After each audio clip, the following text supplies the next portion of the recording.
gitu. Nah, selanjutnya kita masuk kepada hermeneutika dialektisnya, yaitu peleburan horizon. Terus bagaimana kemudian kita sebagai manusia, subjek, bertemu dengan objek, dalam hal ini adalah teks. Nah, apakah teks itu juga memiliki horizonnya? Sebelum saya berbicara subjek, saya berbicara teks dulu sebagai objek. Saya tadi sudah jelaskan di pengantar bahwa Gadamer memahami, dia dipengaruhi oleh Heidegger, yaitu segala sesuatu itu terlempar, kan gitu, dari suatu keadaan yang disebut sebagai prapemahaman itu tadi, terlempar dan tergeletak. Dia berada pada satu situasi yang entah bagaimana bentuknya dan begitulah kondisinya gitu. Jadi kita tidak lagi berbicara sejarah di belakangnya, tapi dia yang sekarang. Nah, teks itu keadaannya seperti itu. Ketika teks selesai dituliskan oleh si penulis, maka teks itu tidak lagi milik si penulis. Itu maksudnya, terlepas dari si penulis. Maka dalam hal ini Gadamer berbicara seperti itu. Teks itu tidak lagi milik si penulis. Berbeda kalau kita berbicara Schleiermacher, teks itu berkaitan dengan si penulis gitu. Kita tidak, Gadamer tidak sepakat dengan itu. Teks itu terlepas dari penulisnya, faktisitas, terlempar. Maka teks berada pada satu keadaan, dia memiliki horizon. Teks itu diproduksi di mana, berbicara apa, dan sebagainya. Sementara saya sebagai subjek juga memiliki horizon. Saya hadir dari mana, pengetahuan saya seperti apa, otoritas keilmuan saya seperti apa, dan sebagainya. Bertemu dengan satu teks.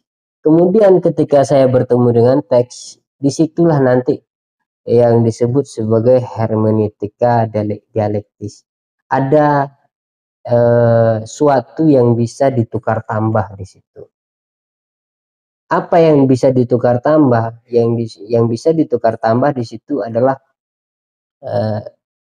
satu pemahaman yang bisa dikatakan simbol yang sama gitu, yaitu ingin memproduksi makna gitu. Kalau digambarkan dia seperti dua lingkaran gitu ya, dua lingkaran, dan lingkaran itu saling menutupi gitu, dan ada bagian yang kemudian yang disebut sebagai perjumpaan horizon, itu peleburan horizon. Nah, kalau saya dengan teks, barangkali saya adalah sebagai pembaca teksnya, dan saya menerjemahkan teks itu sesuai dengan tradisi saya, sesuai dengan otoritas keilmuan saya, dan itulah yang disebut sebagai makna. Makna di dalam Gadamer, memaknai sesuatu itu mesti subjektif, tidak ada makna yang objektif. Begitu kata Gadamer. Gampangnya begini, saya kasih satu perumpamaan lagi. Saya orang Riau misalnya berteman dengan orang Jawa. Pastinya kami berdua itu memiliki kebudayaan yang berbeda. Tapi kami bisa membuat satu kebudayaan baru yang di sana bisa berdialog gitu. Di mana misalnya di warung kopi barangkali. Pada sisi yang lain mungkin kami sulit untuk berbagi karena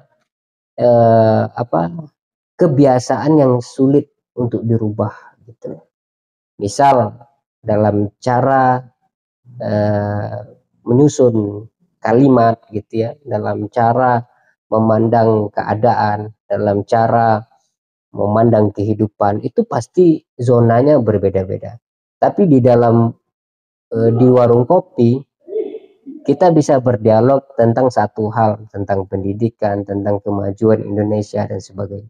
Nah, di situ Jadi ketika saya melebur dengan orang Jawa, saya tidak menghilangkan eh, keriauan saya, orang sebagai orang Riau, dan dia sebagai Jawa juga tidak menghilangkan kejawaannya gitu.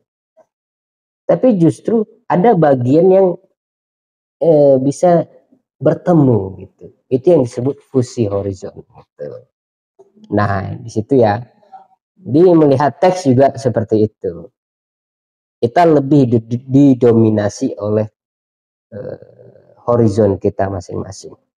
Nah, yang ketiga adalah pengalaman hermeneutik atau kesepemahaman dan bildung. Dalam hermeneutika, pengalaman memainkan peran penting dalam proses pemahaman dan interpretasi. Gadamer mengakui bahwa pengalaman individu, baik itu pengalaman sehari-hari maupun pengalaman yang lebih luas, membentuk pemahaman kita tentang dunia. Ya, seperti yang saya jelaskan tadi ya, pengalaman hermeneutis. Apa sih pengalaman hermeneutis itu? Pengalaman hermeneutis itu adalah pengalaman peleburan itu tadi. Kita berupaya menginterpretasikan sesuatu. Kita masuk pada satu sisi yang sebenarnya itu bukan bagian kita, bukan horizon kita. Kita masuk di dalam horizon itu.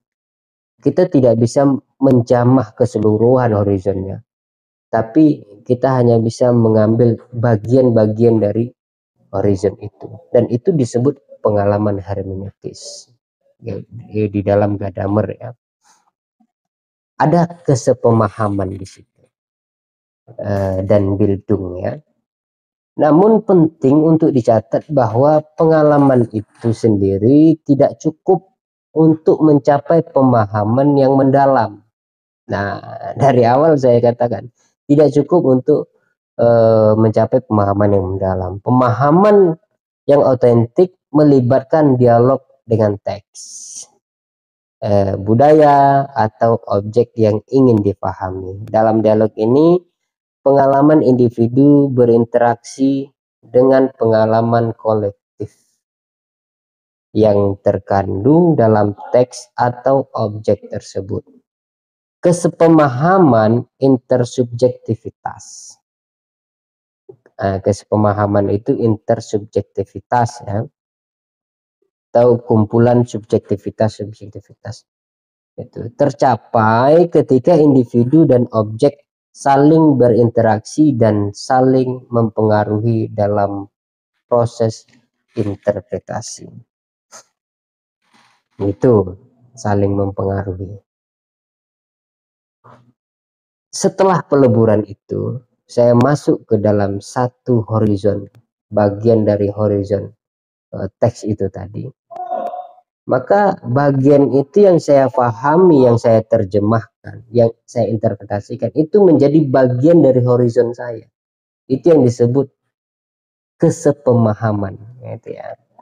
Kalau itu tertolak, maka dia tidak kesepemahaman, ketidakpemahaman berarti. Kesepemahaman itu saya menerima gitu. Oh, teks ini saya terima gitu. Gadamer juga mengaitkan konsep pengalaman dengan konsep bildung atau pendidikan moral dan intelektual.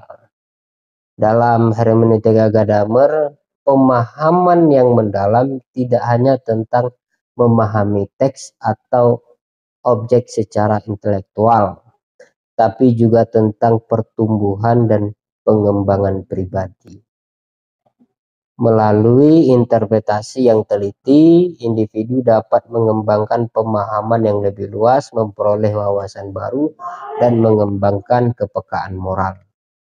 Nah, ini soal bildung kepribadian atau pendidikan moral ya. Dalam konteks hermeneutik bildung tidak hanya tentang akumulasi pengetahuan, tetapi juga tentang transformasi individu menjadi pribadi yang lebih berpengalaman, bijaksana, dan reflektif. Jadi bildung itu akan tumbuh jika kita sering mengalami pengalaman hermeneutis itu. Ya gitu ya kira-kira. Secara keseluruhan begini, dalam hermeneutika pengalaman memainkan peran sentral. Jadi semakin banyak kita bersentuhan dengan horizon-horizon baru, itu maksudnya pengalaman menjadi peran sentral ya dalam proses pemahaman dan interpretasi. Interpretasi kita akan semakin luas kalau kita banyak menyelami horizon-horizon di luar horizon kita gitu ya. Yang itu menjadi sebuah kesepemahaman dan akan menjadi pendidikan moral kita sebagai yang disebut sebagai Bildung itu ya. Oke, pengalaman individu dan kesepemahaman dengan objek atau teks yang difahami membentuk dasar untuk pertumbuhan pribadi dan pemahaman yang mendalam. Pemahaman dan Bildung saling berkait dalam upaya untuk tidak memahami dan menafsirkan dunia di sekitar kita. Saya rasa itu mudah-mudahan dapat dipahami bahwa sebagai kesimpulan begini bahwa ketika kita menggunakan hermeneutika Gadamer untuk membaca suatu teks, kita harus memahami bahwa setiap individu sebagai subjek ya, dan di luar diri kita siapa saja baik itu manusia, benda, teks dan sebagainya itu adalah objek gitu. Maka pertemuan subjek dengan objek itu adalah pertemuan horizon dengan horizon yang lain gitu.